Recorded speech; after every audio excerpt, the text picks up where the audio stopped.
Peut-on être catholique sans aller à la messe? Pour répondre à cette question, il faut, comme toujours, en revenir à la définition de ce que c'est qu'un catholique. Un catholique, c'est essentiellement quelqu'un qui aime Dieu, dont il connaît le cœur par sa foi, qu'il aime dans la prière, donc c'est un acte concret. Il vit de sa vie avec Dieu, c'est une vie nouvelle.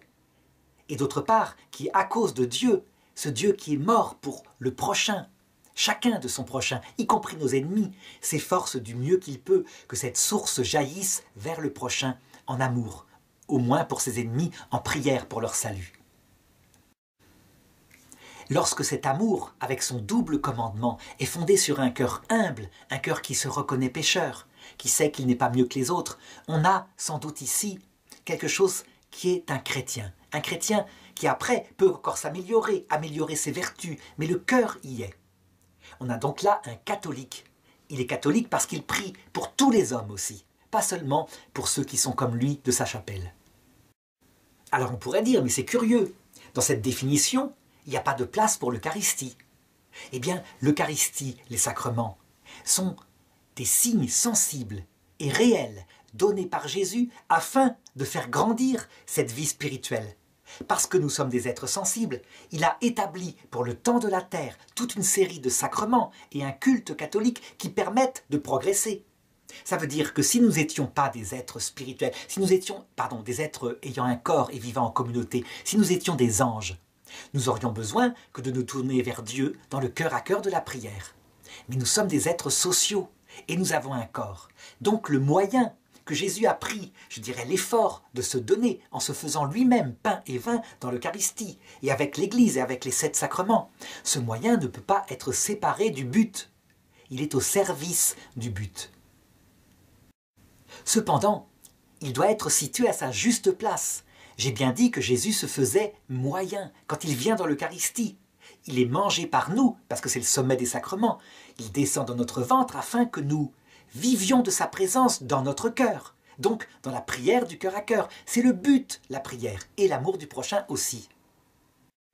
En conséquence, voilà ce qu'il faut, selon moi, répondre à la question. Lorsqu'on oublie la prière, lorsqu'on n'aime plus son prochain, on peut très bien continuer parfois d'aller à la messe, et en fait, profondément, ne plus être catholique.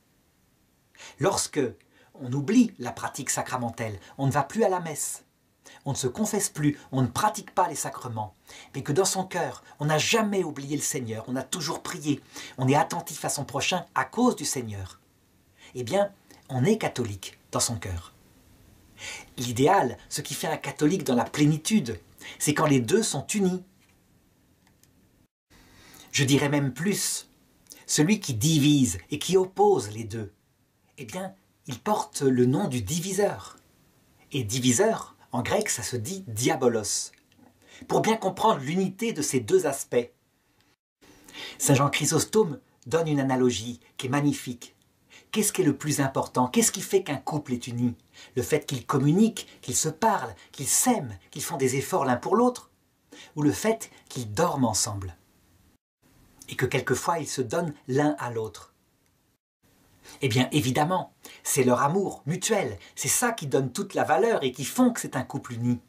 Que s'il n'y avait pas cet amour et qu'il y ait simplement l'aspect « ils dorment ensemble », on ne pourrait pas dire « ils se donnent l'un à l'autre », ils couchent ensemble, eh bien, le couple serait vraiment mort.